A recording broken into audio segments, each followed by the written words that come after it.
Hello, आप लोगों का मेरे चैनल पे बहुत बहुत स्वागत है। मेरा चैनल सृष्टि अभिषेक पंकज है। मैं इस चैनल पे पहले शॉर्ट्स डालती थी, बट अब सोच रही हूँ शॉर्ट्स के साथ साथ वीडियो भी डालना।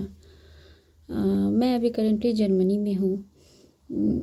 मैं सोच रही थी कि जर्मनी के बारे में कुछ आप लोगों को बताऊँ, तो मेरा ब्लॉग जर्मनी के थ्रू ही आएगा, जर्मनी के बारे में ही आएगा।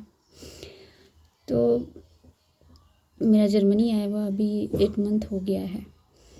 तो मैं आपको इस वीडियो में बताऊंगी कि मैं यहाँ कैसे आई, किसके थ्रू आई, और सब चीज़ बताऊंगी। यहाँ जर्मनी का कैसा ये मौसम है, ये इन्वायरमेंट कैसा है, पॉल्यूशन है या नहीं, ये सब टोटल चीज़ मैं अब आपको वीडियो के माध्यम से बताऊंगी।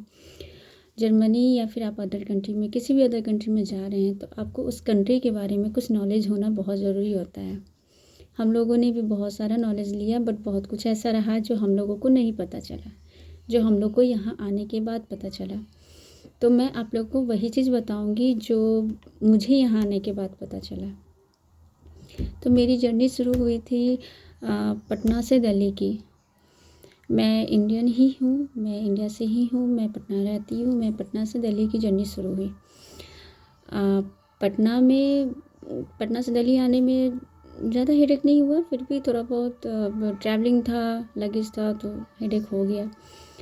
उसके बाद हमारा तो पटना एयरपोर्ट पे ही हमारा जितना लगेज था सब जमा हो गया हुआ था, चेक इन करके सब जमा हो गया था। बट फिर मैं आगे आई, पटना से दिल्ली आई। दिल्ली से फिर फ्रैंकफर्ट की मेरी फ़्लाइट थी। तो पटना से दिल्ली आ रही थी तो उतना मतलब ये नहीं लगा कि हाँ 2 घंटा की फ़्लाइट था तो चलो निकल गया। पहले ज़्यादा टेंशन तो ये था कि दिल्ली से फ्रैंकफर्ट में 8.5 घंटा का ट्रैवलिंग कैसे कर पाऊँगी। मेरे लिए बहुत बड़ा चैलेंज था, डर भी लग रहा था कि कैसे होगा। फिर उसके बाद जब मैं दिल्ली आई तो वहाँ पे जैसे हमारे लोग का पटना एयरपोर्ट पे होता है ना कि चेक इन करना है, बस हो गया, चेक इन हो गया, बात ख़त्म। बट यहाँ ऐसा नहीं था। अगर आप किसी भी अदर कंट्री में जा रहे हैं, इंडिया से या फिर किसी अदर कंट्री से आ रहे हैं, तो आपको वहाँ पे इमिग्रेशन ज़रूरी होता है, मस्ट होता है इमिग्रेशन कराना। तो वहाँ पे हम लोगों को इमिग्रेशन कराना पड़ा। तो इमिग्रेशन में होता है ये कि आप अदर कंट्री में क्यों जा रहे हैं, आप किसके थ्रू जा रहे हैं, आपका वहाँ कोई रहता है या फिर आप जॉब में हैं या फिर वर्किंग है या फिर आप घूमने ट्रैवलिंग के लिए जा रहे हैं, अब क्यों जा रहे हैं। वहाँ पे आपको इमिग्रेशन में सारे क्वेश्चन का आंसर देना पड़ता है। तो दिल्ली में इमिग्रेशन हुआ तो मेरा निकल गया, कोई प्रॉब्लम नहीं हुआ। मैं एक डिपेंडेंट वीज़ा पे आई हुई हूँ, मेरा कोई प्रॉब्लम नहीं हुआ। फ़र्स्ट ऑफ़ ऑल तो आप लोग ये जान लीजिए कि आप लोगों को डॉक्यूमेंट क्या लाना है। तो डॉक्यूमेंट ज़्यादा कुछ ऐसा रिक्वायरमेंट नहीं है यहाँ। आप लोगों को बस पासपोर्ट, वीज़ा यही लाना है। यहाँ यही रिक्वायरमेंट है, आपकी यही पहचान है, पासपोर्ट एंड वीज़ा। और अगर आपको अदर डॉक्यूमेंट लाना है तो जो आपकी रिक्वायरमेंट है वो आप ला सकते हैं।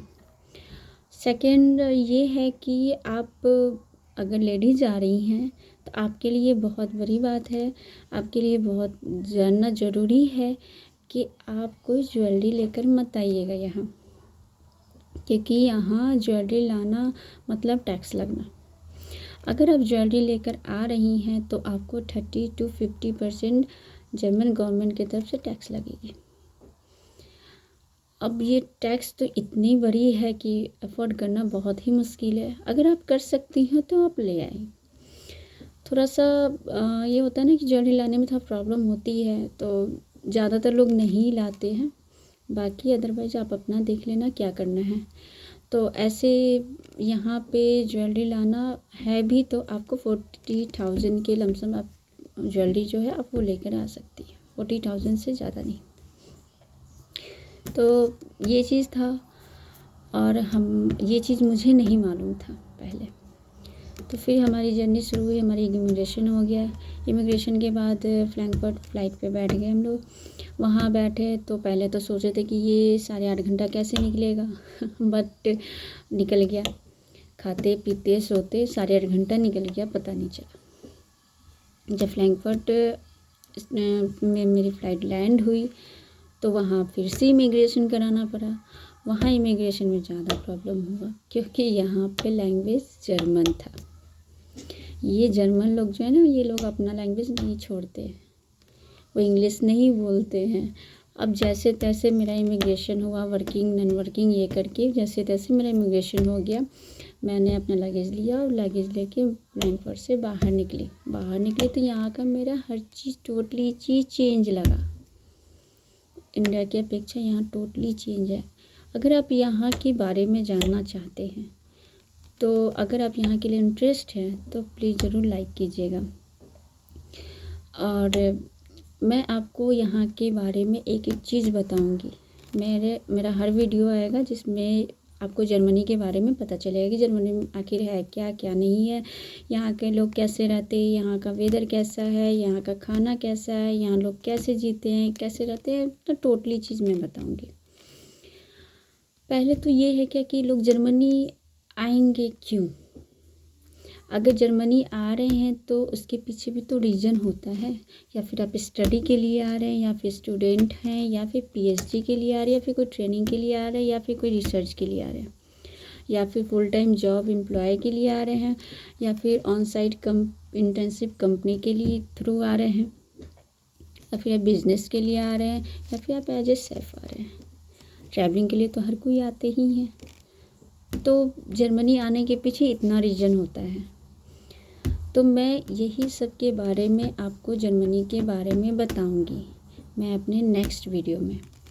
अगर आप इंटरेस्ट हैं तो प्लीज़ ज़रूर लाइक कीजिएगा। आगे का ब्लॉग मेरा जर्मनी का ही होगा, इसलिए थैंक यू।